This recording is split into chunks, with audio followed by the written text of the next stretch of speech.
The dissent in the country's political realm has put violence and politics on a collision course, putting national wellness at risk.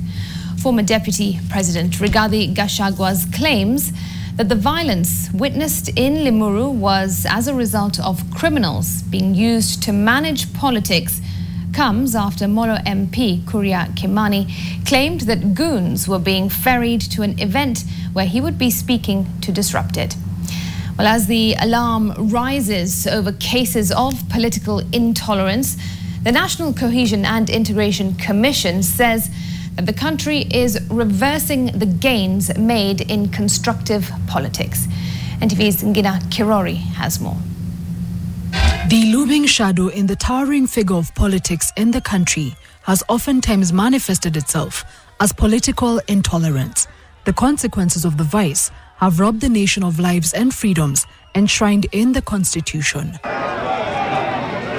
The attack on former Deputy President Rigathi Gachagua, which he has termed as an attempted assassination, has showcased just how deep the roots of political intolerance continue to grow. It's like we've made states back, whereby just because you disagree with somebody, you need to cheer them or you need to disrupt the meetings, and that's unacceptable for us as a country.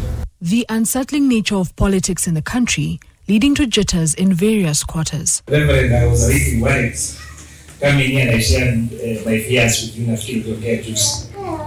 Kwa sababu kulikuwa na njama ya kwamba vijana waletwe kutoka mahali pengine ili yale ambayo yanafanyika kule Limuru yafanyike wapi?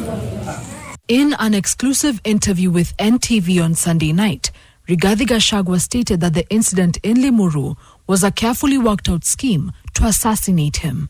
Once a government uses criminal gangs to cause mayhem like they did in Limuru, beating innocent people in a funeral, and that young man called Erastus is a hustler. The parents are poor people. They came there and caused mayhem. Today, none of them has been arrested. So they get very embodied. The National Police Service, NPS, on Friday sent out a statement condemning the attack on the former second-in-command and said they had launched investigations into the attack. However, no suspects had been arrested by Friday. We reached out to NPS to find out the status of the investigations, as well as the claims raised by the former deputy president, accusing the police of being involved in the attack, but we received no response.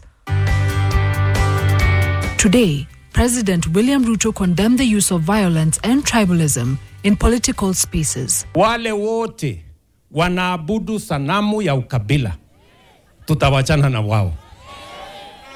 Sisi wote ni ndugu moja jameni. We are one people, one nation. The ugly and divisive side of politics, which puts innocent bystanders in harm's way, was witnessed in Muranga in 2020, when 2 people died and several others were left badly injured.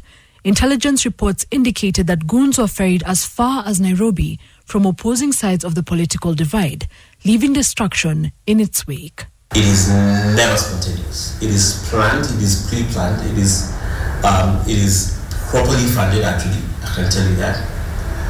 It is what we call premeditation before a crime. So this one is well thought out through. So the idea that it's spontaneous, that's a false narrative. It is never that. The National Cohesion and Integration Commission is seeking to have more powers invested in its mandate through the National Cohesion and Peace Building Bill 2021, which has gone to the second reading and will be coming up on the main floor for debate. If passed, it will see instigators of political intolerance and hate speech face more consequences under the Commission. That law which NCC was created was intentionally created weak. But the same politicians they knew for a fact that the biggest perpetrators of what? Political violence. Remember, NCSC was a creation of civil violence. The collateral damage of political intolerance extends to the common Mananchi, such as families like Erastus Ndwatis, who had a painful and sober moment, burdened by the violence that lays their final goodbye to their kin. Ngina Kirori, NTV.